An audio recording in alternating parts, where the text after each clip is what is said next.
of gaming. I had it for the PC and it runs insanely fast, and it also looks terrible. By the way, I'm just drinking lemonade tonight. Nothing too good, unfortunately. All right, let's see. All right, there I am. We've got to put these things... Oh. That didn't work out. Let me see if I... There we go. Okay, we got to watch where those little rivets are going. Those guys are going up. There we go. Now I could grab this, right? Oh, no, not that. Grab the rivet. I think I have to grab that and then rivet these in, right? If I'm right.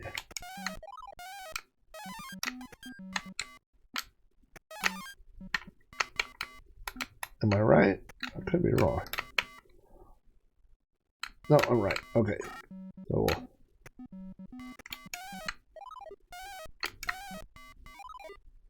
now how do I let that thing go, though? Can I let it go? Oh, spacebar. Okay.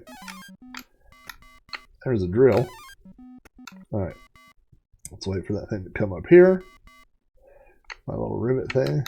Wait for that to go by. Now let's go. Get that in. Okay, there's not one here. Let's wait for that to shoot. Go stand over here. What happened? Oh, did I run out of time? Oh, that guy's an OSHA.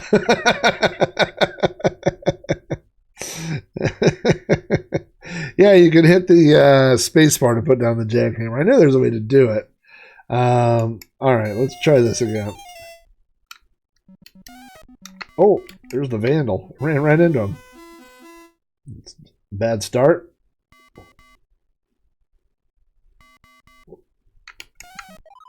How come I didn't have the vandal last time?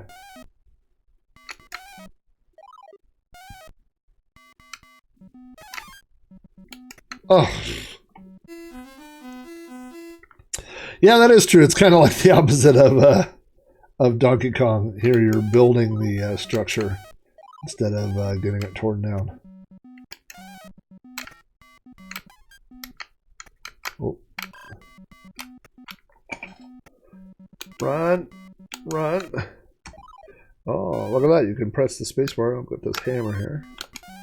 I almost cut me a rivet. Okay.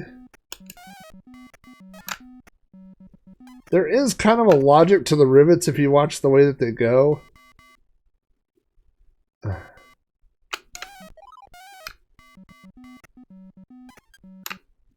Oh, there he comes. Alright.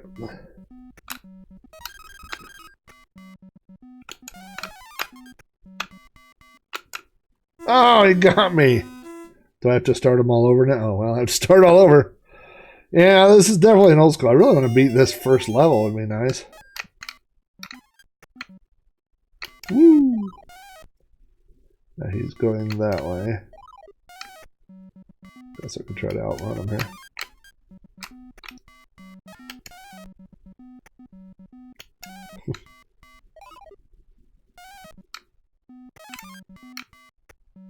Alright. Oh no! Oh, you know what I forgot? I forgot all about the elevator. Oh, now I got the OSHA boss. I guess he's not too happy with how things have been going here in the old construction. I've got some reports of some unsafe activities. Like what? Well, for starters, there's been a lot of deaths.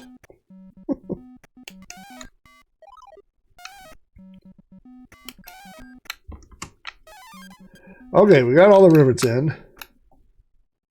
Wait for that to shoot. Get this. Okay. That shoot. Alright. Okay, we'll jump a couple times here. No, no, no, no, no, no, no, no, no, no, no, no. Let's talk this over. What now? Oh. Got one left. Can I beat him and can I beat him? I was born to be in the construction bit. Oh, what is this? Oh, yeah. All right, well, there's a thing that poops.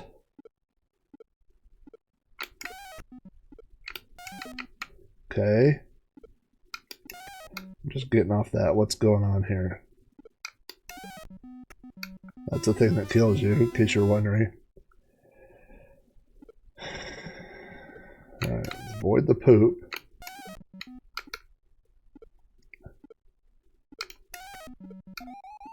Okay, that goes back now. We're going to have to time this jump sooner or later on this one. Okay, that worked. Oh no, into the pooper! I fell into the giant toilet. Kings of the Beach. Same author, huh? That's cool. Kings of the Beach is a good game. Okay, that guy's going up. Whoa.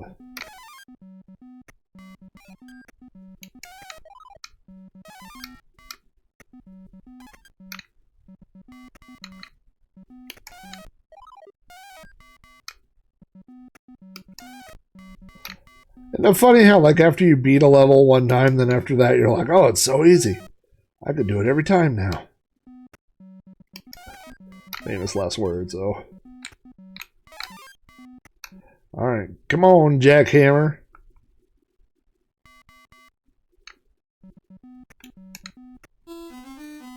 What happened? Oh, I guess I gotta watch my timer. I thought for sure. Oh boy. Rivet to the head. Call OSHA. 1, 2, or 3 during the title screen. Okay, I did not know that. Oh. Well, we're going to try it. Looks like I'm almost out of min. All right. Let's try level 2.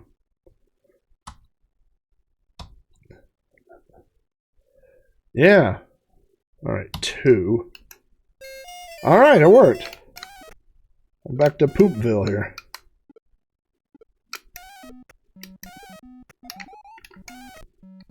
Whoa. Oh, I jumped right through it. Don't jump through the poop. Oh, I got a little impatient there. This seems to be the hardest part, so I'll just try that. Oh, I already got that one. All right. Oh, come on! Oh, that should have counted. That's ridiculous. It's like the easiest jump on this whole level. Come on, Hard Hat Mack, if that is your real name. I almost got a little greedy. Do I need over there? No. Okay, where's my timer at? I don't see a timer. I don't know why I'm just... Oh, shoot. That's too far of a jump. I'm going to have to get down to the ground there somehow, though. How do I get down there? Oh, now I'm on level 1 again. I'm just going to die real quick. No, 8-bit man. And you know, I know Aaron has talked about this on that. Oh, would you quit? Talked about this on some shows. You know, there was a time where you're right, where games were people wanted their money's worth for games, right? And so now this is going to be weird because now I've got this on the wrong level, so I've got that one there. I've got this one here. Oh no, bad jump. Yeah, now this is jumping Jeff, you're right. Alright, let's try this. Oh, that just takes you right to the top. And I guess the bottom, I'm guessing, yes.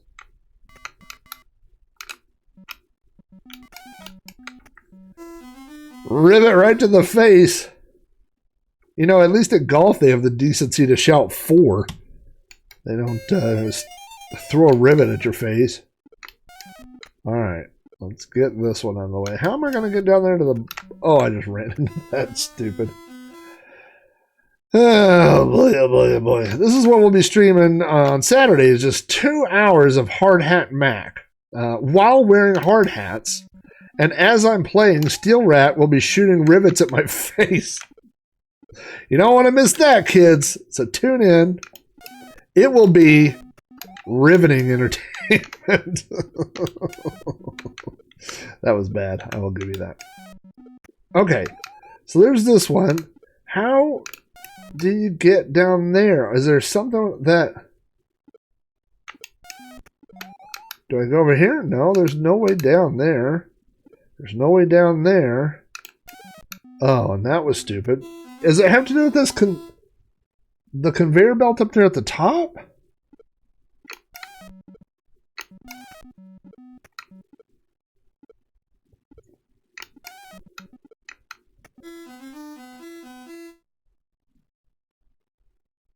What happened? I just randomly died? Okay, let's check.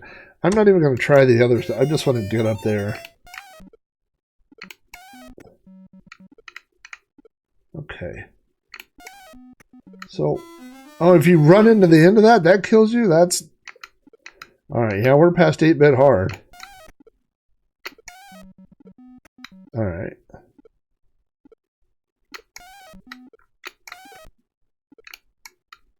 No, you turn into a giant flying turd ball and fall to your death. Oh, there's a rope there. I didn't see the rope. Alright. Well, alright, let's do all these again. Because what would be less fun than doing all those again?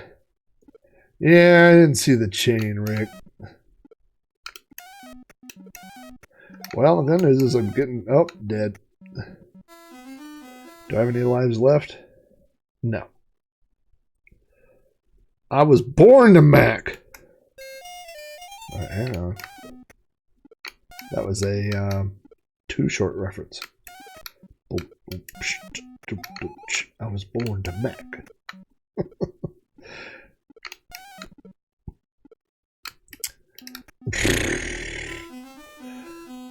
Do you guys have CC's Pizza near you? I haven't been to CC's Pizza in a long time. CC's Pizza is, when they started out, they were the home of the $2.99 pizza buffet. Now I think it's $5.99 or something like that. Bad timing. Come on, last Mack. Now I don't think on that other level was there a lunchbox. There wasn't a lunchbox over. Oh, god dang it. But anyway, CC's is a good place to go. Like, you know, if you're broke and you're starving and you're like, man, I have $5 and I want a lot of pizza. And I don't care if it's not good. If I want it to taste worse than frozen pizza. Then you go, all right, CC's is, it's just, I got to time that better. It's just not very good pizza, you know. But they have a few specialty pizzas, and one of them is the Daddy Mack, which is a mac and cheese pizza. Boy, this game's gone downhill for me here. I got hit in the head with one too many rivets, I think. All right, this is it. Now we're going to do it.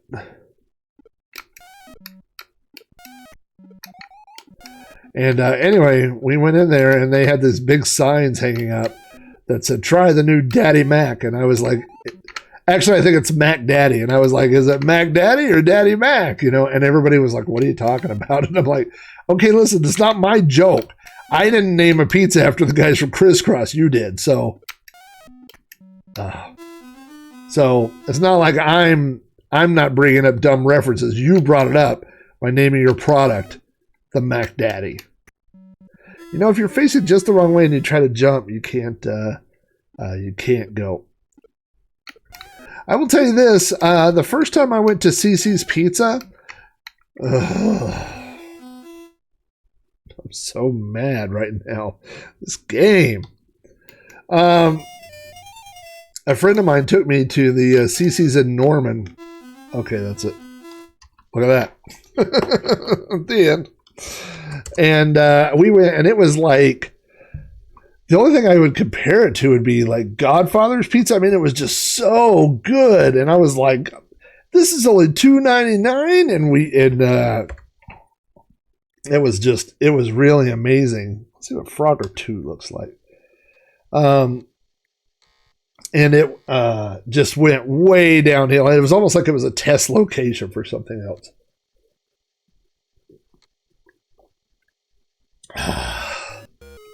Oh. I don't really know how to play this, but I guess it's just like Frogger. Hard. Just kidding.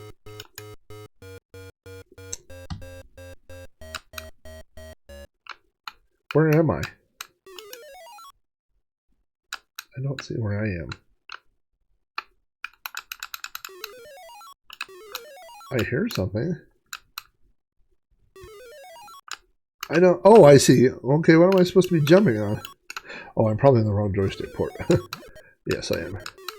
So I'm just going in the water instead of jumping onto things like regular Frogger.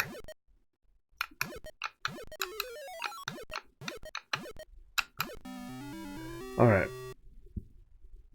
Yeah, I wasn't expecting a huge time bonus since I spent a big chunk trying to figure out where I was. Oh.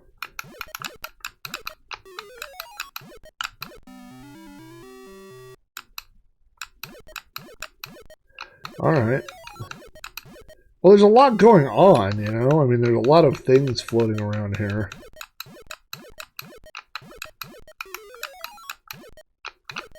Oh, get away from that guy. Oh. Those fish didn't kill me? Just kind of float across. Oh, I see. They're pushing me down. Oh! They push you to the edge, you die. Okay. Alright. I get it. That tracks. What about these fish? They're okay. Well, can I touch everything? No. No, that's a firm no.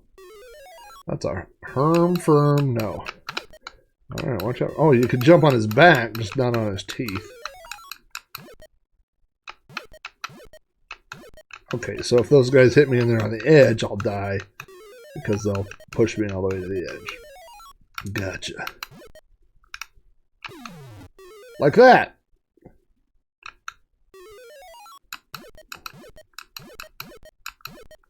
Okay, well, it's a lot easier. Oh, he says, dead. All right. Okay, let's give this another shot. I get it now. But I thought the one bad guy, I thought I was on his tail before, and I thought that was okay. I need to understand a little bit more on what I can and cannot touch. Like, I thought I could get on that guy's tail? No. Cannot. No, that's what I thought, but that guy killed... Oh, get out of his way. Oh, so the fish, it's not... You don't just slide on the fish. You keep sliding until you correct yourself. The currents. Let's see how I'm in the current.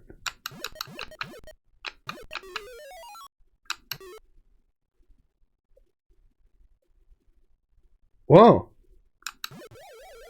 Oh. Now I can't swim. What, are you kidding me? Okay, I don't like that kind of video game logic. I don't like where I could swim, like now I'm some kind of frog that can't swim. I don't like that.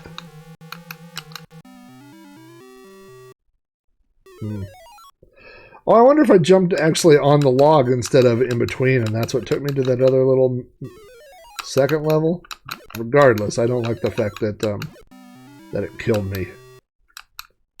And I have some complaints to register with the programmers of Frogger 2. Okay, so when I log on or jump on the log, I come to this level. Oh, I missed it. There's a duck.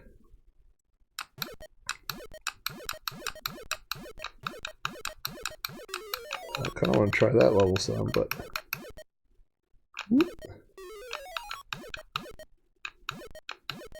Okay. I jumped onto the thing at the end. Yeah, there's a strong undercurrent here.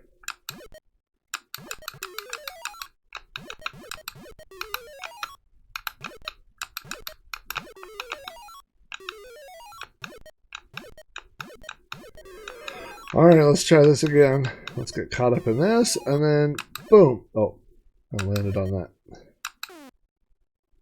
Oh, notice how those disappear after you jump on them? That's nice.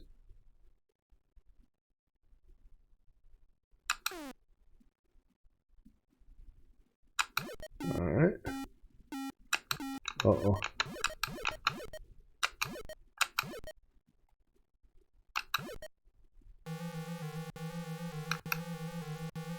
I gotta jump on that life preserver, I'm guessing. Alright. Well, that was alright. Score one for the frogs.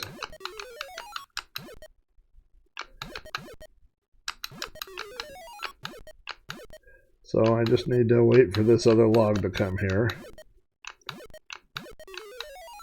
Yeah, I don't like the way that switches that up.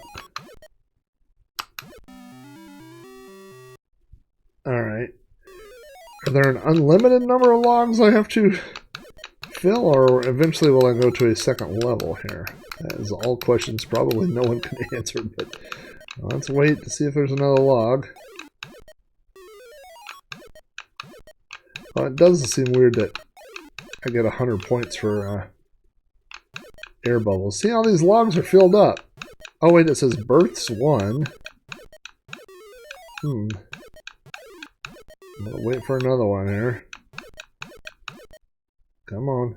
Unless I'm supposed to go back to the other level? I don't know. I never thought of Frogger as being a game that would be confusing as to where I'm supposed to go. I always thought of it as more, I know where to go. Alright, oh, you better come back.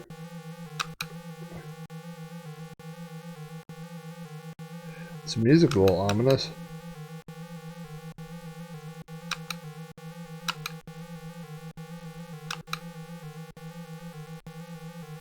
Oh, okay. So that's the frog that I... Okay, so I thought this was just a one-time thing. Alright. Oh, maybe it was a one-time thing. And now I'm one-time dead. Well, I gotta say, I don't know that they improved on the original. That'll be my review. Also, you can write on that thing's back. Just not other things' backs. It's a strange aesthetic they've gone for here. So all the slots are full, we believe. Does that seem true?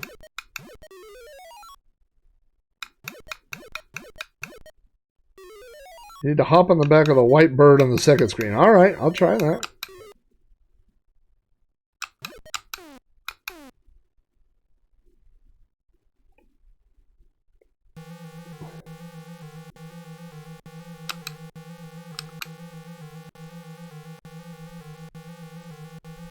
Come back.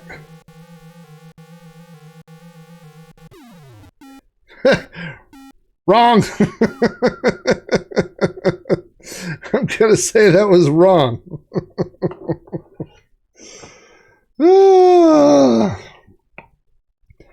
Well, so Wizard says I have more patience or whatever. I have patience because I'm streaming to an audience and I'm trying out games. But yeah, I'm with you. If I were a kid and I were playing this, and that's exactly what I would do, is go right to the next one. Robotron. Let's try some Robotron. I'm not historically good at Robotron, and of course the controls are going to be simplified. It won't be a 2-joystick affair. Let's see if this is the official. Yeah, it is. This is the Atari soft port. Let's see what options we get here. Hopefully there's one that says make it super easy. Hey, look at that. Joysticks 2 or Joysticks 1. I guess you could, in theory, play it with 2 joysticks. That's interesting. Level 1, players 1, F1 start.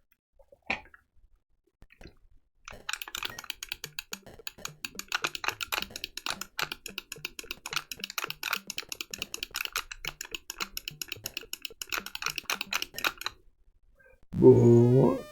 Oh. I was doing the sound effects for it, so it didn't seem like it was doing it. This isn't bad. If I loved Robotron, I'd be like, oh, it's Robotron.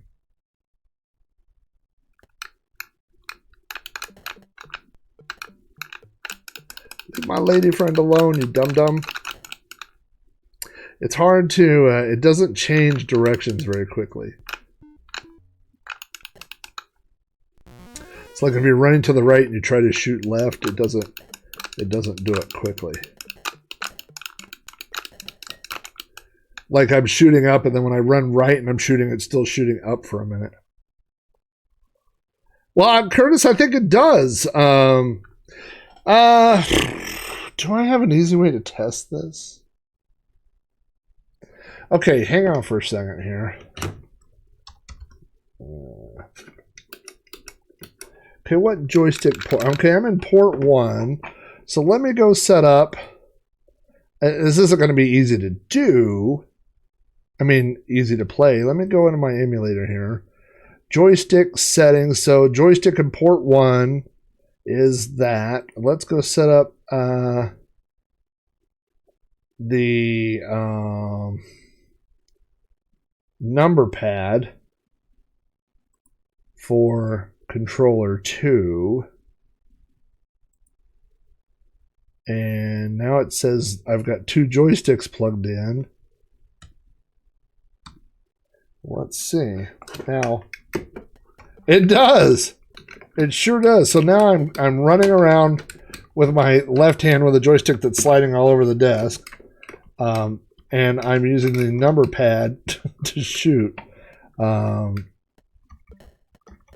So as you can see, I'm just running left and right and shooting up and down. Ooh, sorry. Let's try that again. Now that I've got an idea. Okay, F1 start. So I'm just going to run left and right. Oh. Yeah, it just supports 2 joysticks. I'll be. That is an odd. Normally there's a lot of arcade games. And I say a lot. There's some arcade games that are 2 joysticks, right? Karate Champ, Robotron, Smash TV, I guess, which is kind of Robotron. But Crazy Climber. But none of those, if you do it on the, yeah, that's true. Indiana Jones on the Atari. There were a lot of games that used 2 controllers, even though on the Atari 2600, even though they didn't use 2 joysticks.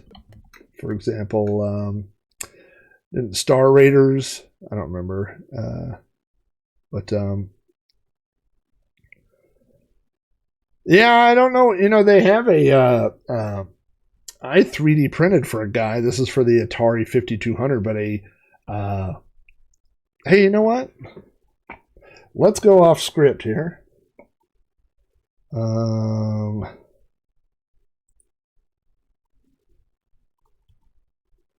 Let's go to the left monitor. Let's go pull up Thingiverse, which, if you're not familiar with Thingiverse, is the 3D printing, or it's a website where you can download models for 3D printing things here. So if there's something you wanted, like, oh gosh, I don't know if you were installing a, let's do Commodore cartridge. And we'll see if anybody's created a STL. Sure they have.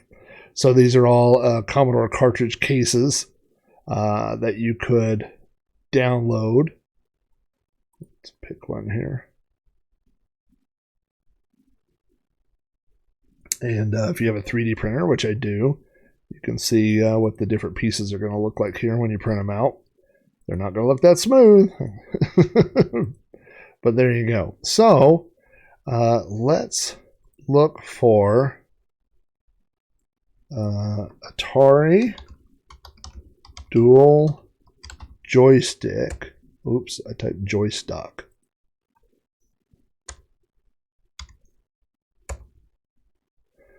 Atari dual. Oh, look at that. There's some some 3D printed paddles, USB paddles, it says, and then modular wine glass mount Atari. But let's type Atari joystick here and just see, because I know I did one for a friend that was a 5200. I'm not sure I would want to play a lot of games on a. If you wanted a little keychain thing, here's one. You could 3D print. Hey, look, there's a replace base for your joysticks, your Atari joysticks. Multi-Joy Retro. No, that's not quite what I was looking for. I was looking to see if someone had made a base that would hold 2 joysticks. But I don't. The problem is, as you can see here, there's at least 4 pages of these things that people have made. But 3D printing is a pretty cool little hobby if you get into it. Hey, there's a ZX Spectrum Next joystick. Look at that. Here's Atari. Here, you know what? I know we've got a lot of fans of the Amigos in here. Let's find a little mini Amiga.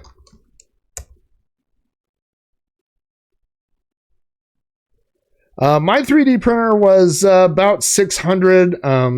My kids, Jeff, do you have an Ender? Is that what you have?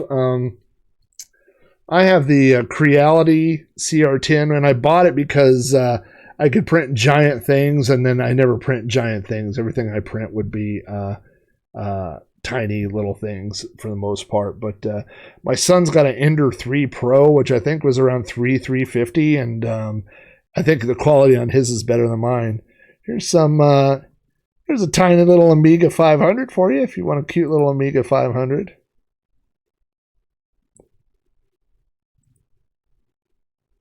You could put your Pi Amiga in there if you had a tiny Pi Amiga. I think this thing's probably pretty small. There's a Amiga 1000. Of course, this is what it looks like after they've either this is a render or somebody physically painted this or something like that. We've done a little mock-up, but that's what That's all the parts. Looks like there are a lot. There's the monitor. Looks like there's a lot of parts. There you go. There's all the little parts there. Oh, you've got the Ender Pro 3 too. Yeah, that's what Mason has, and I don't know that he's done anything lately with it, but the stuff that he's done looks better than the stuff I print for the most part. So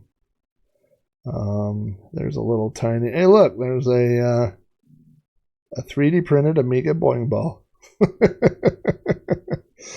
I wonder if it's two different things that snap together, or if it's just. Yeah, it is. Look at this. So here, look. So there's your little things. So you print each one separate. So you could paint one red and then paint one white and then snap them together, I guess. Okay, that's not it. Well, yeah. Well, there's interesting stuff on here, but I was hoping that that there would be a something that would like a bracket for two joysticks. I don't know what you would call that. You know, joystick, not joystick bracket, but joystick holder.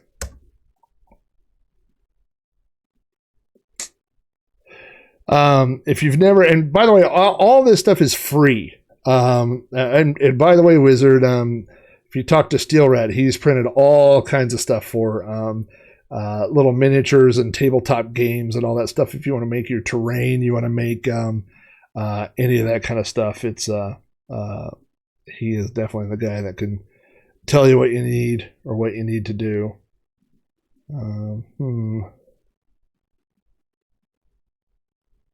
But so here's the problem: is that a lot of these, like, well, let's go back to Thingiverse here. This is stuff that's popular in the past 30 days. I forgot that. I remember searching one time just on a really generic. I think there's like 15 or 16 million different models now up here, and they're all free. It's all free, so it's just gonna. I thought the expense in 3D printing would be the filament, and it's not. Filament is cheap. Like printing those little Amigas, I mean, you're looking at maybe a quarter's worth of plastic or something. So it's not that. It's it's your time. I was just looking at here. Let's look at. I'm just going to type D&D. See what we get. I don't know if you'll get miniatures. Oh, it didn't like that. Dungeons. My finger's on the wrong key. I'm looking across two monitors here. Dungeons, Dragons. Yeah, the frustration. Yeah, so look at that. You can. I don't know how the hollow plastic dice would roll, but yeah, if you're into tabletop miniatures, yeah, Hero Forge is the one. I think the one that Jeff had showed me before. 5,000 stuff to choose from. Yeah, so this is. I don't know how many I'm actually getting on a screen here at a time, but then at the bottom, let me jump to the last screen. See what it says. Yeah, I'm on page 64 now of stuff to print out. So yeah, there's a zillion things to print out for sure. I didn't see any brackets, but if you don't like that, you can always design your own too. So, which is pretty. It's not as hard as you think. It gets easier the more you do it. All right. Let's try one more thing on this disc, and then we'll call it a night.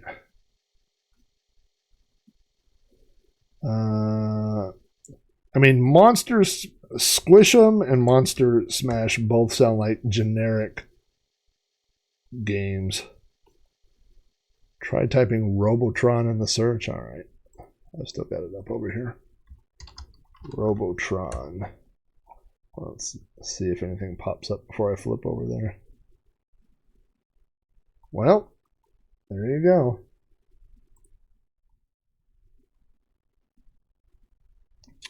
Right there. Well, that's a... So this is what I printed for my friend. This is an Atari 5200 dual controller coupler. Actually, this is the exact one I printed. So it allows you to put two 5200 controllers in a thing. But look, I'd rather print this. It's the Robotron family.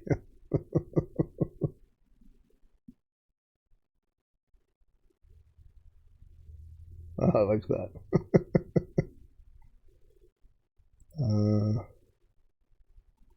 Let me see if there's anything else for micro switch to leaf switch adapter. No. This one just says Robotron, and then it says rivet tools for Robotron kit. So, no, it's got a holder for the 5200s. I was hoping they would have one for the 2600. And Ricky has talked me into squish them. Let's... Oh, wrong screen. There we go.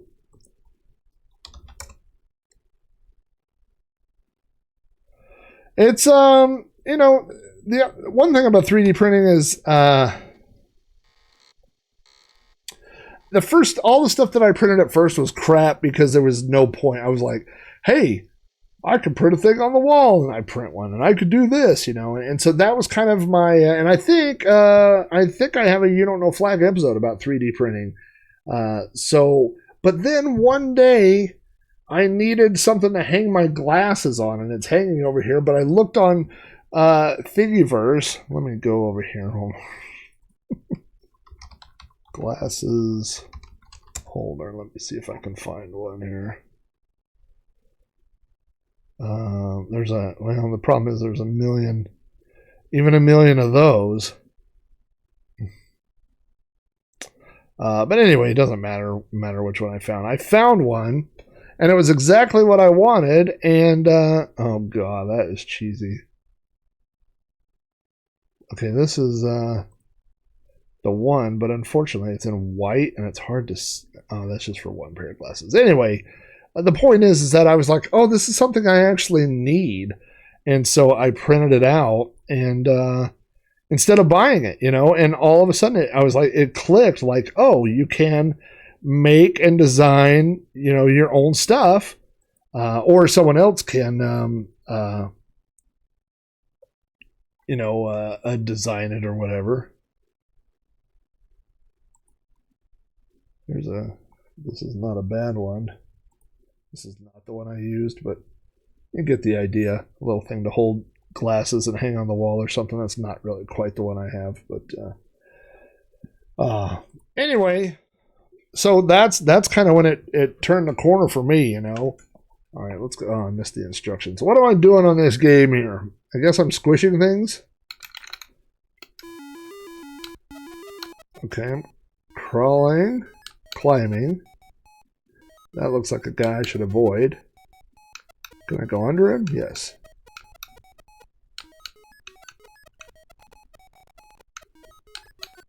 All right. Am I supposed to squish him? Like that? Okay, oh, I am. All right.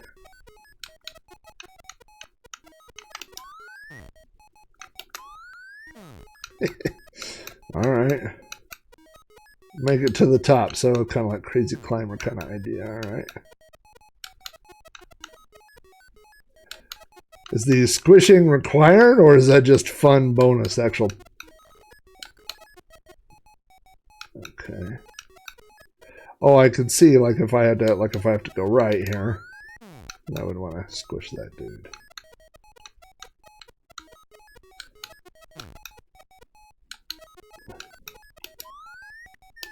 Oh, I squished him too early.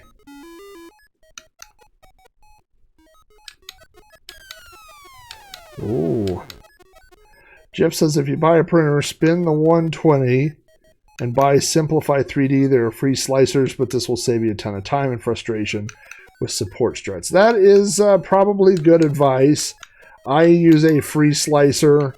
And what a slicer does is once you take those models, you run it through a slicer, and it basically it creates these little microscopic levels, which is how it prints, you know.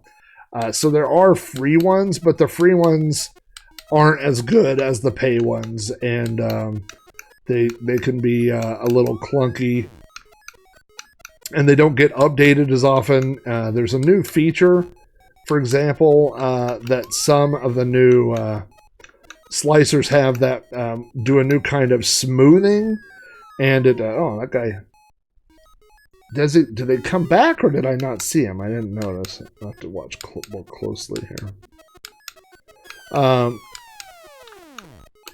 Oh, I didn't stop him when I should have squished him.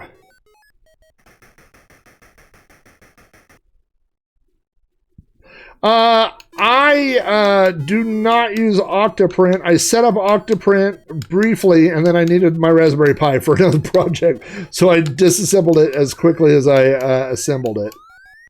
But Octoprint is a thing that works with your Raspberry Pi, and basically it offers you a lot of cool features. You can send, I believe you can send print jobs wirelessly through the Pi over to your machine. I never did that, but oh, I see. So they get squished, but they're not gone from this earth. They're just temporarily flat. Okay, I get it. I don't need to go that way. But one thing you can do is attach a camera to the Pi, and you can either do watch, like, stream live recordings or whatever of what you're printing, or you can do like a time lapse kind of thing. But it's a good idea if you. So the other reason why I never got around to setting it back up, to be 100% honest, is because my idea was I was going to print things while I was away at work, and then there was this thing called COVID, and I just started working in this room where my printer is also. So I'm never somewhere else when it's printing. So I don't have a need to stream it. But I mean, it's a cool feature. But there's a lot of things that it does, that Octoprint does. Oh, you always use Octoprint? Mine has a little tiny slot for the SD card, but I bought an, oh, look at this. Oh my God, Cubert just dropped part of his block on me. How many men do I have left? 1 min left. I gotta listen for the sound of things falling, apparently. Okay, I want to squish this dude. Okay, that was not comforting. Now he's white. Can I squish him again, you think? No. I did not squish him the second time.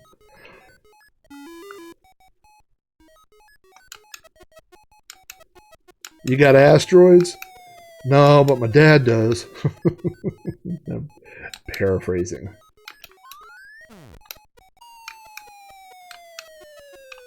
Well, this is an interesting little title. It must not be very hard, and the reason I say that is because oh, I want that. Is that pie? Is because I seem to be doing okay at it, and I'm not very good at games.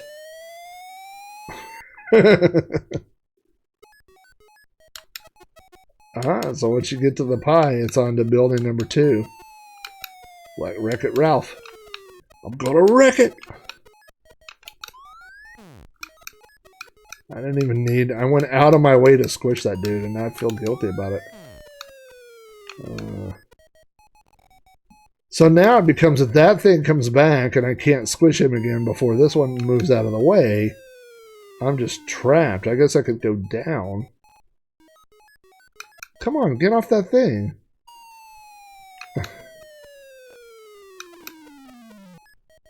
Don't be a girder hog, dude. Bogart in the... Oh, boy. That's the exact one that I have, the CR10S.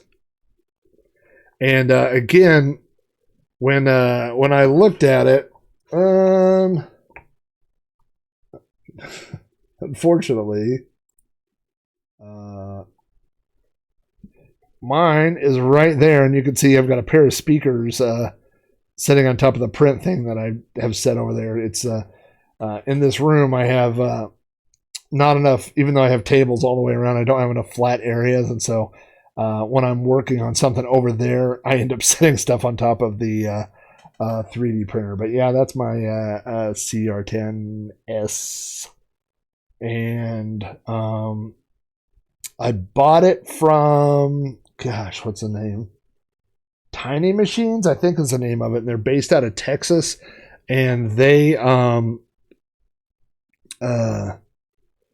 what did they assemble it? They pre-assemble it and test it, and then barely disassemble it, and then repackage it and mail it to you. So putting it together was super simple. Yeah, I need to get it back out because it's just kind of collecting dust over there right now. I need to if you're finding projects to print with, then it seems like it's not doing it. You know what I mean? But if you're like constantly like, oh man, I need this and I need this, then it's definitely worth it. And it's still worth it. It's just still kind of it's not a, what would you say, like an out of the box technology. You know what I mean? Like you can't just buy it and then take it out of the box and print forever. I mean, you're going to be messing with it. You know, you're going to be doing leveling. You're going to be printing different things. And I've got a problem right now with my, this has the filament detector that detects when your filament ends. And for some reason, the sensor's gone bad. So it just constantly, every few minutes says, oh, your filament's out, when it's not. And so I bypassed it so I can still print. But now if I run out of filament, it's just going to go crazy. So I need to order another one of those sensors or something. But yeah, there's again, it's almost, you can't quite 3D print your own 3D printer, but it's close. You can 3D print a lot of it. There's a lot of replacement there. I've printed replacement knobs and stuff like that for mine. So there's a lot of stuff that you could do. But yeah, the Ender line of printers I can highly recommend. The Creality, it's a good printer. I think it's just a little bit more like, you know, my experience has been it takes a little bit more. Like Mason's printer, he has the Ender 3, which is what Steelrat has, which is, hey, you know what? Here's what we're going to wrap up doing here real quick is, let me close this and we'll go over to here. Let me open up this monitor here real quick.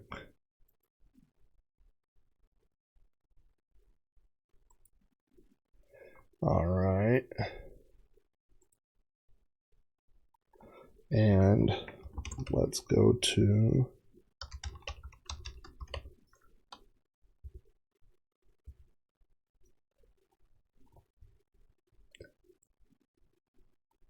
this. Okay. Not that you can't see this yet, but hang on now.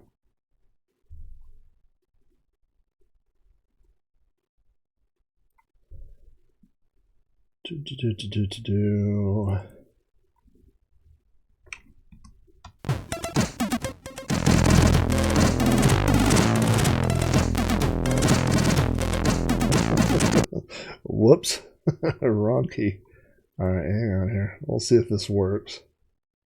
Yeah, there we go. All right, this is going to work. Here we go. So this is some of the things I've printed over the past couple of years. And they're not really an energy hog. I mean, the heat is bad, but you know, it uses basically a PC power supply. What is this? This says, oh, Atari 7800 jig. This is for a friend that we replaced, fixed his Atari 7800 joystick with. What is that? Why is there a pencil sharpener? This is the Atari 7800 jig. This is one of the robots from Berserk. This is as it starts printing, and this is still going. And this is a couple of things I printed. So I designed that. I didn't design it, but I made it. The Berserk, I did that in a CAD program, and then I made some stands for some of my Star Wars figures. So that's a stand that I printed. That was pretty easy. This layering that you see on that close-up picture, I got that fixed. It took a little bit. You can see how it has this weird mosaic kind of pattern that's on there. It doesn't do that anymore. That was a setting that I had that was improper, though. These are many tests that I had done. This was testing painting one of these, which I didn't use the right kind of paint, and it melted it. Here's some bookends that I printed. These came out okay. Those holes in there are not really for design aesthetics. It just takes up a lot less plastic. This is the ship from Bosconian that I printed this out for a friend. Let's see here. This is a beer can opener that for my buddy Chris that I work with, and I put his name on it. This was still before I had things dialed in. There's the first attempt at the Bruce Lee guys. Again, this is when my printer was doing that weird mosaic kind of finishing thing. Yeah, there's the old Bruce Lee guys. This is a business card holder thing that looks like a laptop. I didn't design it. I just printed it out, and but that's on my desk at work. Let's see what else here. These are the keyboard mounts for the Ultimate 64. If you're mounting it into a C64C case, you have to either print or buy additional keyboard mounts, and so that's but those are available online. I won't go through all these, but what is this? Oh, that's the a little printed case for the CFFA 3000. There's a little couple of switches it comes with for swapping Apple II virtual floppies, and but it doesn't come with a case, so I found that case online. This is, can anybody guess what this actually is?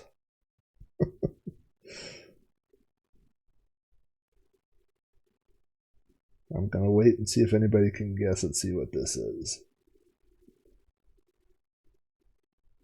Brass knuckles, that's a good guess. Those holes do kind of look like brass knuckles.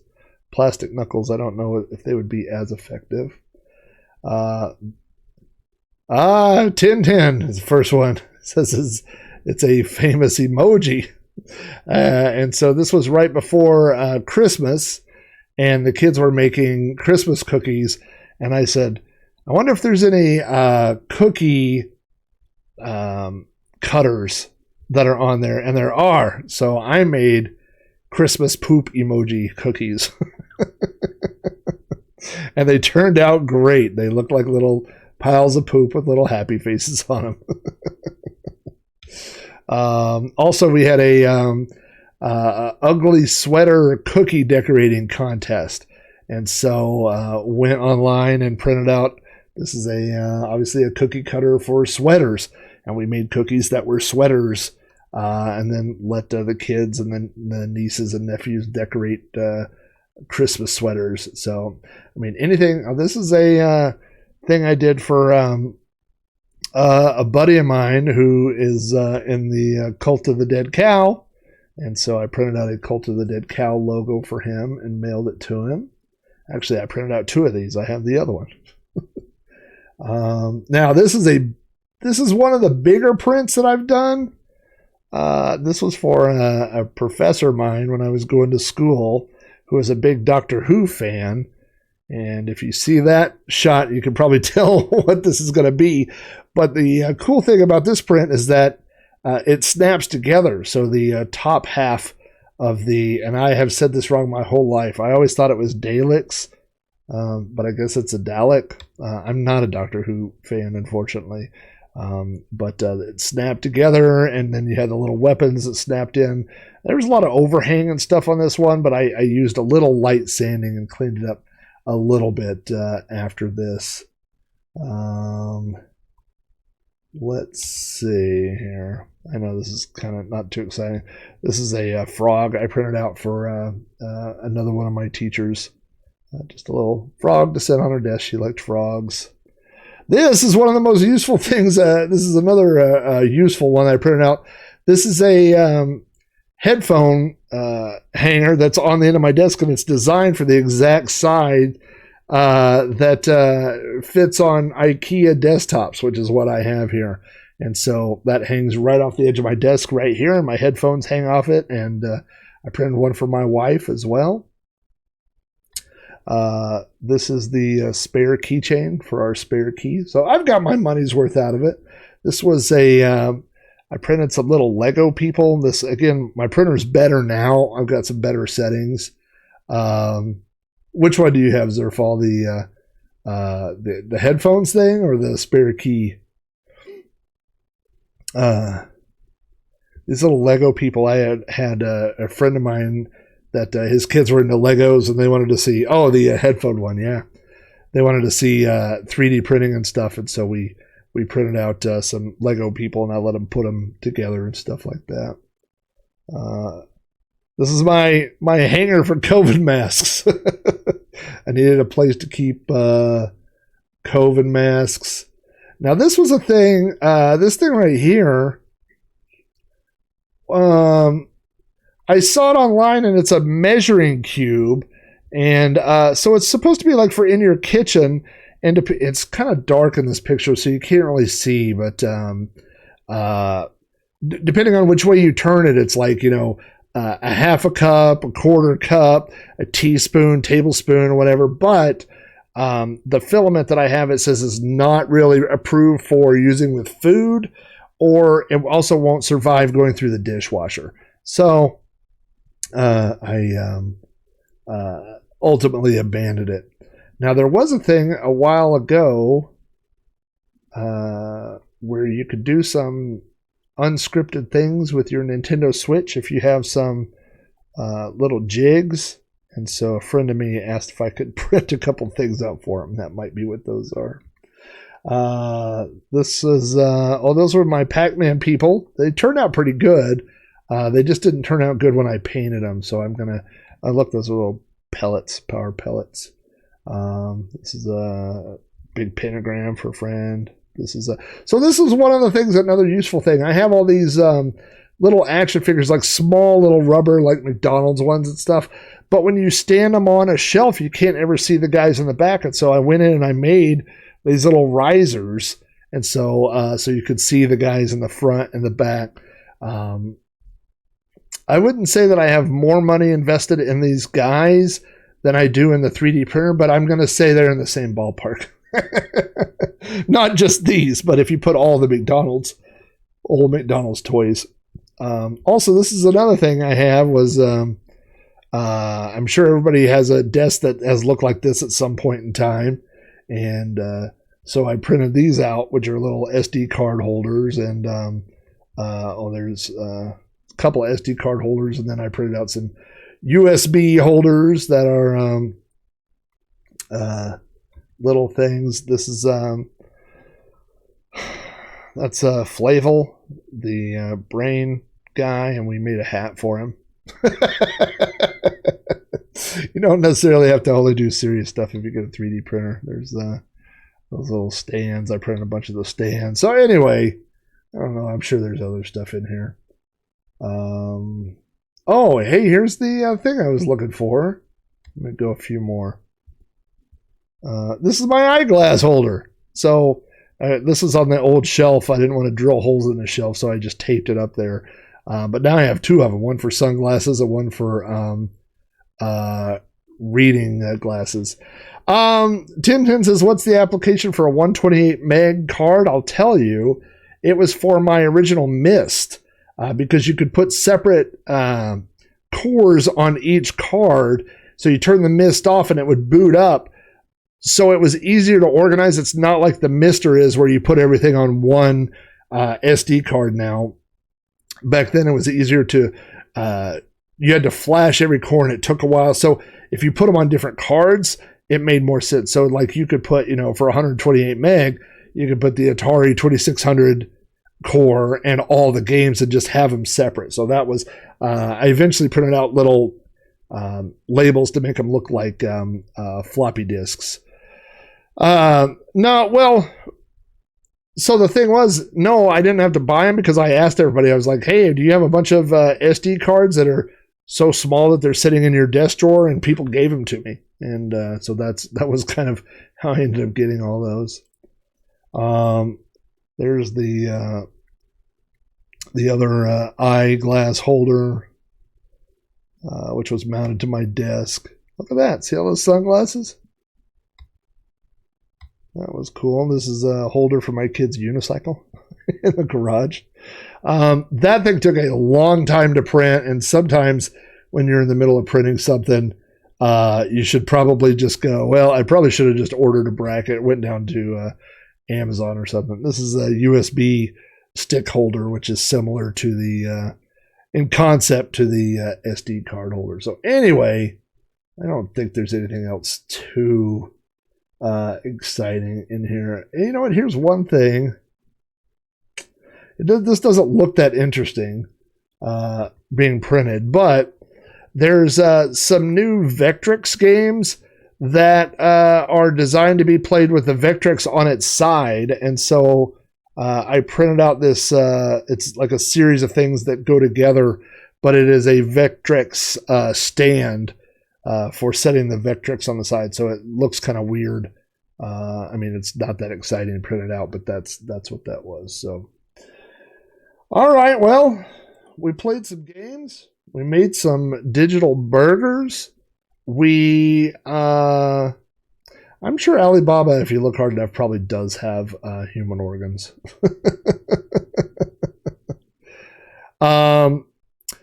Tintin, I did replace mine with a sheet of glass. Let me go back over there real quick.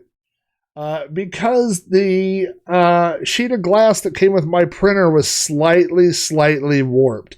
If you look at it, you can't tell, but when you go to try to level it, all the four corners would be level and the middle would be just a little bit too high or a little bit too low, which was one of the problems I was having with those early prints and getting weird results. And so if you go to Home Depot, they have mirrors that are the exact same size.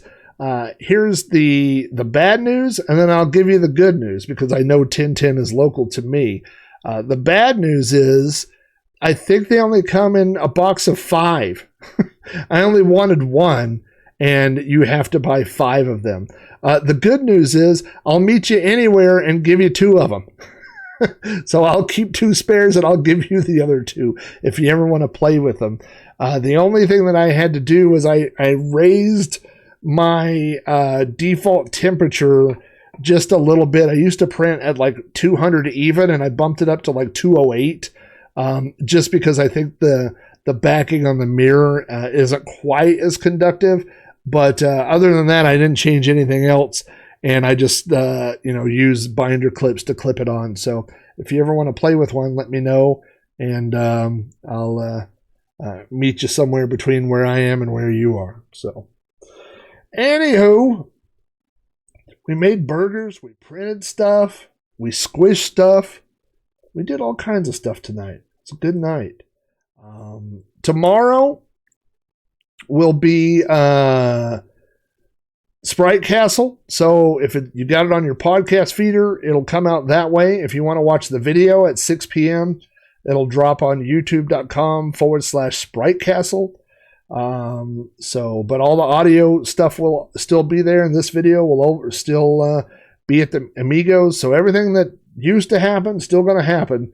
It's just a little bit more, just another little slice of something to do, because God knows I'm not busy enough. Final shout out for Amigathon. Amigathon starts at 8 a.m. Eastern, that is 7 a.m. Central, and the Amigos are going to be streaming for 12 hours, the first 12 of 24 hours they'll be streaming.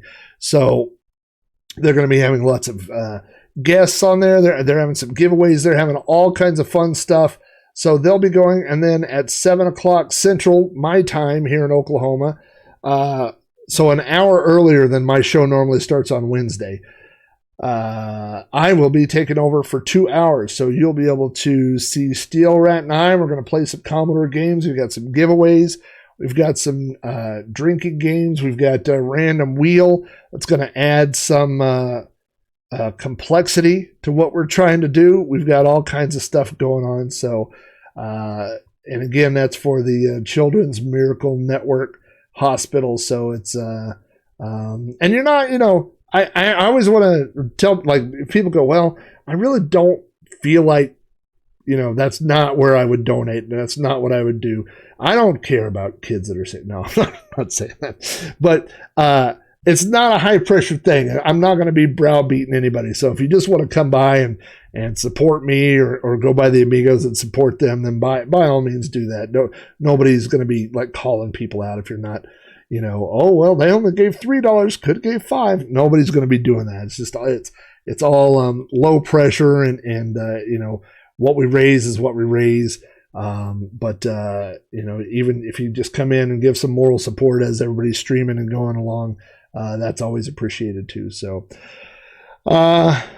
after this is done, I guess I'm going to finish up around the house. I'm going to wake up early and start tearing apart the rest of my studio here and get ready for Saturday's show. So, if you decide to come back, I will see you guys on Saturday. And if not, I will. And Jeff, you're not allowed to say you might. Jeff will be here definitely. Don't make me drink alone. It's going to be it'll just be me crying and playing games like, now I'm playing Frogger 2. I don't know what to do with my life.